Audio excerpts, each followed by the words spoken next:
जिल्हा विधी प्राधिकरण आणि आयुष मेडिकल फाउंडेशनच्या वतीनं धाराशिव जिल्ह्यातील कैद्यांसाठी मिशन परिवर्तन राबवण्यात येत आहे। यातून हे जे कैदी आहेत त्यांच्या मनाचं परिवर्तन असेल, त्यांची जे काही मानसिकता आहे त्याच्यात परिवर्तन आणण्याचं काम जे आहे ते केलं जात आहे। आज धाराशिव इथं देखील एक शिबिर पार पडलेलं आहे। या संदर्भात मार्गदर्शन देखील कैद्यांना करण्यात आलेलं आहे। काय नेमकं याच्यामध्ये झालेलं आपण जाणून घेणार आहोत। मॅडम, नेमकं काय मार्गदर्शन आज कैद्यांना करण्यात आलेलं आहे, कशा पद्धतीने त्यांचं मानसिक परिवर्तन करण्यासाठी आपण प्रयत्न करतो? न्याय सर्वांसाठी हे जिल्हा विधी सेवा प्राधिकरणाचं ब्रीद आहे। केवळ मोफत विधी सेवा देऊन जिल्हा विधी सेवा प्राधिकरणाची जबाबदारी संपत नाही, तर समाजातील घटकांच्या कायदेविषयक जाणीवा आणि नेणीवा समृद्ध करणं ही सुद्धा जिल्हा विधी सेवा प्राधिकरणाची जबाबदारी आहे।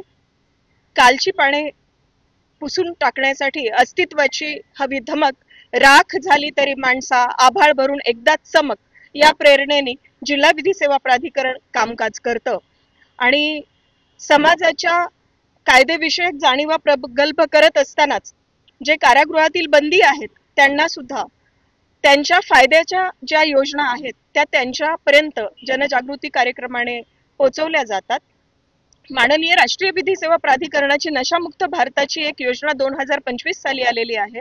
आयुष व्यसनमुक्ती केंद्र आणि जिल्हा विधी सेवा प्राधिकरण यांच्या संयुक्त विद्यमाने आज या ठिकाणी नशामुक्त भारतासाठी प्रयत्न करण्यात आले। त्याचप्रमाणे जे बंदी बांधव नशेच्या आहारी गेलेले आहेत आणि त्यांना नशेतून मुक्त होणं कठीण जात आहे, त्यांच्यासाठी समुपदेशन देण्याची विनंती आज या आयुष व्यसनमुक्ती केंद्राचे डॉक्टर संदीप तांबारे यांना करण्यात आली आणि त्यांनी या ठिकाणी सर्वतोपरी सहाय्य करण्याचं देखील कटिबद्धता दाखवली। त्याबद्दल मी डॉक्टर संदीप तांबारे आणि त्यांच्या सहकार्यांचे मनपूर्वक आभार व्यक्त करते। तसेच आमच्या उस्मानाबाद वकील संघाचे ॲडव्होकेट अमोल वरुडकर आणि ॲडव्होकेट अमोल गुंड हे देखील दोघे जण उपस्थित राहिले आणि त्यांनी कायद्याला सुद्धा आत्मशोध आणि आत्मबोध कसं घ्यायचं याबद्दल मार्गदर्शन केलं।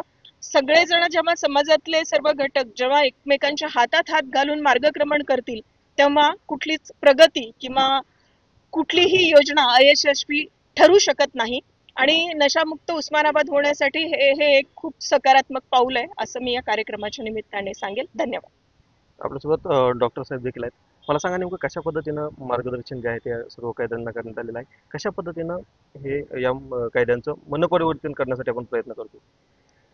नशामुक्त भारत अभियान अंतर्गत जिल्हा विधी सेवा प्राधिकरण व आयुष व्यसनमुक्ती केंद्राच्या संयुक्त विद्यमानाने हे मिशन परिवर्तन राबविण्यात येत असून या अभियानामध्ये नशेला बळीच पडू नये याच्यासाठी सकारात्मक मानसिकता निर्माण करणे, योगा, मेडिटेशन, ध्यान इत्यादीच्या मदतीनं स्वतःमध्ये मानसिक स्थिरता आणि शारीरिक आरोग्य वाढीस नेणे आणि या सर्वांच्या माध्यमातून कैद्यामध्ये सकारात्मक बदल व्हावे आणि त्यांच्या आयुष्याला आकार मिळावा म्हणून व्यसनमुक्तीसोबतच मिशन परिवर्तन हा मुख्य अजेंडा घेऊन अतिशय चांगला प्रतिसाद कैद्यांतर्फे मिळत आहे, ज्याच्यामध्ये योगा, मेडिटेशन सर्व उपक्रमांना ते अतिशय सकारात्मक पद्धतीने घेत आहेत।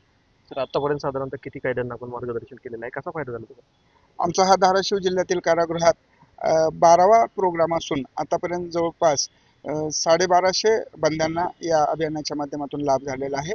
आपलं सोलापूर जिल्हा कारागृह, त्यानंतर छत्रपती संभाजीनगरचं मध्यवर्ती कारागृह, पैठणचे खुले कारागृह, येरवडा पुणे येथील मध्यवर्ती कारागृह या सर्व कारागृहात अतिशय चांगला प्रतिसाद बंद्यांकडून या अभियानाला मिळत आहे। नक्कीच जर पाहिलं तर कुठलाही गुन्हा ज्यावेळेस घडतो त्यावेळी जो आरोपी असतो, जो कैदी असतो, त्याला कुठंतरी व्यसनाची लत लागलेली आपल्याला पाहायला मिळते आणि असंच कुठलंही व्यसन जे आहे ते या कैद्यांना राहू नये, त्यांचं मनाचं परिवर्तन व्हावं यासाठीच हा अभिनव उपक्रम जो आहे तो कुठे राबवण्यात येतो। ओंकार कुलकर्णी, NDTV मराठी, धाराशिव।